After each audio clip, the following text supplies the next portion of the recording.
Hey guys! Today's video is about traveling tips for students, and the section that's about how to spend your time in transportation will be applicable to those of you who want to spend your commute more productively. I'll put a timestamp for that right here if you want to skip ahead. These tips are about how to study and do schoolwork on the go, not really about studying abroad. I don't have any experience with that. Let's start off with packing tips, and in general, you want to pack as little as possible. So one of the main struggles for me as a stationery lover is bring only the minimum stationery that you need. I'd say you only need one black pen, a pencil, an eraser, maybe an ink refill if you anticipate going through the whole pen. For paper, I think loose leaf is a better choice than a notebook since you don't have to carry all of the sheets and there's no heavy cardboard binding. Tip 2 for packing is to digitalize whenever possible. So this would include scanning the pages of your textbook or scanning your notes if you need those. You don't even have to scan, you can just take a picture with your phone and it's all still legible. If you can get the ebook of your textbook, you can try finding a PDF on the internet, or if you want, you can buy it. Number 3, try not to bring large electronics like your laptop since they are heavier and more expensive. Your phone can do pretty much all of the same functions as a laptop as far as writing an essay on something like Google Docs, browsing the web, looking at your textbook or notes that you've scanned in. If you absolutely must use a larger device to look at those things, try to use something like a tablet instead of a laptop or desktop computer. Tip number 4, bring a clipboard, a folder, a thick piece of cardboard, or any sort of hard, flat surface. That way you can use it to write on, or you can use it to prevent your papers from being crushed in your bag. Next, I want to talk about how to deal with those long stretches of doing nothing that are a given of travel, since you have to be transported to the place that you're going, whether that be a long bus ride, or you're on the train, or taking a flight. Here are a few productive ways to be entertained. First of all, I prefer to listen to things rather than trying to read or look at something since I get headaches when I'm on a car and I'm not looking out the window. So I like to listen to podcasts since they're free and you can download them for offline use. I have a video about my favorite podcasts, which I will link in the cards. Eventually, I'll figure out which side they're on. You can also listen to audiobooks. Wow, I can't believe it. I have the ultimate classic YouTube sponsorship.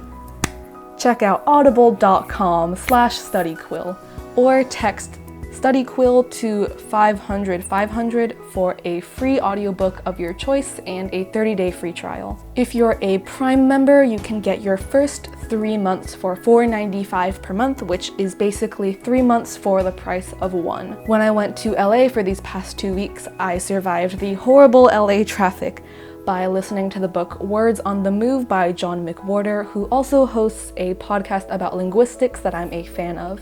Once again, audible.com/studyquill. Check out the link in the description. If motion sickness isn't really a concern for you, you can also read an ebook. I recommend the app Libby to check out books from your local library.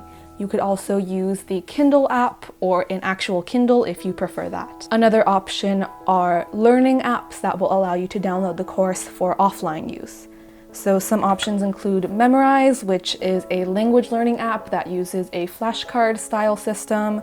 You could use Coursera, which has video lectures for a variety of topics, or Khan Academy, which are video lectures for academic subjects.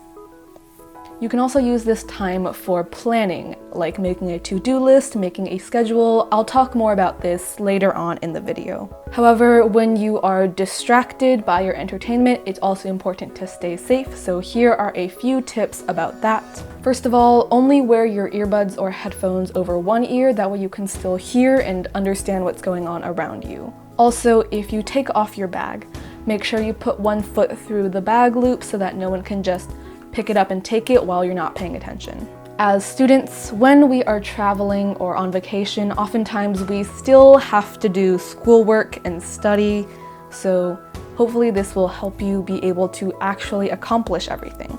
First, you need to have a to-do list. I know I am the ultimate champion of to-do lists, but it's very hard to get things done when you don't know what you need to do. The system that I would recommend that works best for me is to divide up the tasks between the days and schedule them out. I have a video about scheduling tasks and those tips can be helpful. I will link that video somewhere. However, since you are traveling, be sure to keep in mind when you have any planned activities or things that you want to do, when you'll be more alert or tired because of jet lag, and be sure to leave some extra free time for spontaneous, fun activities and exploring. The initial to-do list and schedule that you make can be either digital or analog, but eventually you'll want to digitalize it and save it onto your phone. That way you'll always have access to it and you don't need to carry around your planner or a sheet of paper with your to-do list. Once you actually get there, section off a chunk of time that's always reserved for doing work. In general, I think early in the morning is the best time, since there's no risk of having an unexpected adventure like there would be later on in the day. Also, you won't be as tired from your activities. However, just keep in mind what works best for you, since what works for me might not work for everyone. Keep in mind that this time block will be the only time you're allowed to do schoolwork. Do not let it spill over into the time that you're meant to be spending on enjoying the place that you're traveling.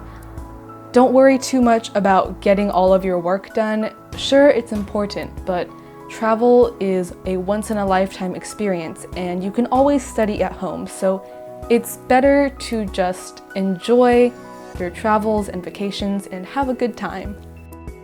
I hope you enjoyed this video, and if you'd like to see more, check out the links on screen. I also upload new videos every Friday. And my Tumblr and Instagram are at studyquill if you want to check those out. See you next time!